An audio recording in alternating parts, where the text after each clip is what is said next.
there is nothing like making the left angry because conservatives are out protesting.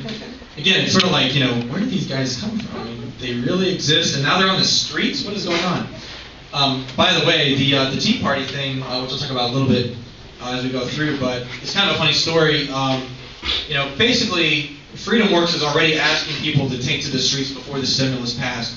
And the first protest of Barack Obama's presidency was a FreedomWorks activist in Fort Myers, Florida, who organized it.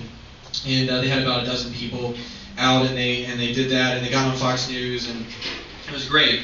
And then something happened in Mesa, Arizona, in Overland Park, Kansas, Indianapolis, and it sort of just spread this idea of sort of getting out and saying, maybe conservatives can protest, maybe we can get out there.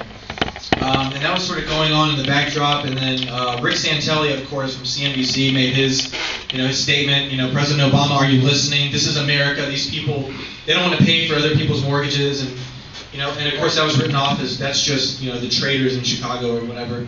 But it really lit a spark. It really it ignited this sort of this anger that was already out there, and it gave people something to rally around. It's a really cool thing. It's something I haven't seen in a while. I've been trying to get conservatives out to do that sort of thing, and put up our suit and ties for a weekend and go out and put on your tennis shoes and get prepared to get your signs ripped apart by the left or whatever. But that's what we need to do. But it's funny because the left actually believes that this whole Tea Party thing was a conspiracy. Okay, they believe that one of the wealthiest families in the country somehow worked with Santelli and FreedomWorks and this other guy, the Sam Adams Alliance, to sort of concoct this plan last year before Obama was elected to build this, these sleeper blogs that were ready whenever Santelli said the magic word, Chicago Tea Party, to just launch into this thing. Well, I can tell you that ain't the truth. When he said what he said, I was in D.C. I was on my way to Orlando to teach one of these very seminars. And I got there, and I was talking to different people, the young Republicans there at the national convention, and I said, man, that was a great idea. That was a great thing that he did and said, and people sort of liked the idea. And then I was in my hotel room in Orlando, and I was like, I bet a lot of people would do this if they knew how. So I just wrote this little 10 quick, easy steps to hold your own Tea Party. Wrote it up and kind of was proud of it and sent it to Michelle Malkin. And she linked to it from her blog.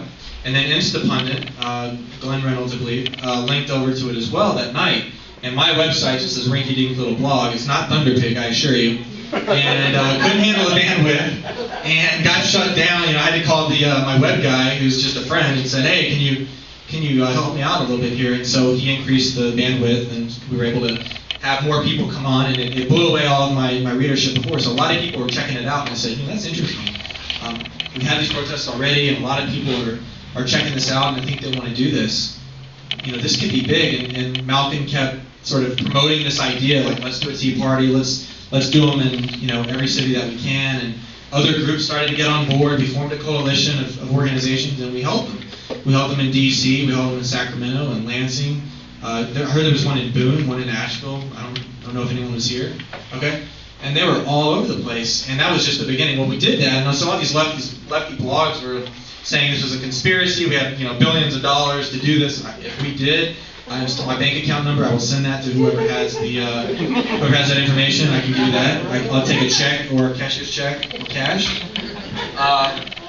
But it's funny because these guys really believe that it was some PR scheme that was concocted, but it shows you the power of grassroots activism. This is an organic, spontaneous movement that was galvanized by one man saying it's time for a Tea Party, and that really contextualized it in people's minds, and that alone sort of set the brush fires in the minds of men. So, anyways, it's a good story. It highlights the fact that if they get all out of shape on that and they think that was concocted and that was it, well, they ain't seen nothing yet, because they have no idea what we're planning for April 15th. I'm talking 100 to 150 cities across the country lighting up pitchforks, and this is going to be the real deal, guys.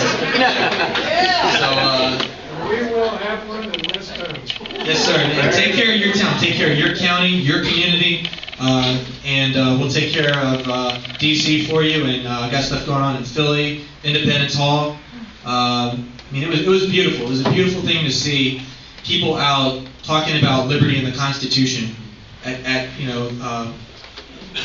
Independence Hall, at the Arch in St. Louis, the state capitals around the country, New York City, City Hall, and outside the White House in Lafayette Park. So we're going to keep that going. But, again, thinking in terms of Saul Alinsky, even, it's funny to me because it's a growing movement that's going to get bigger and larger. They actually think we're a lot bigger than we are. They actually think that we're funded to the tune of billions of dollars. And again, I beg of you, if you know who's cutting checks, please let me know. Rule number 7. So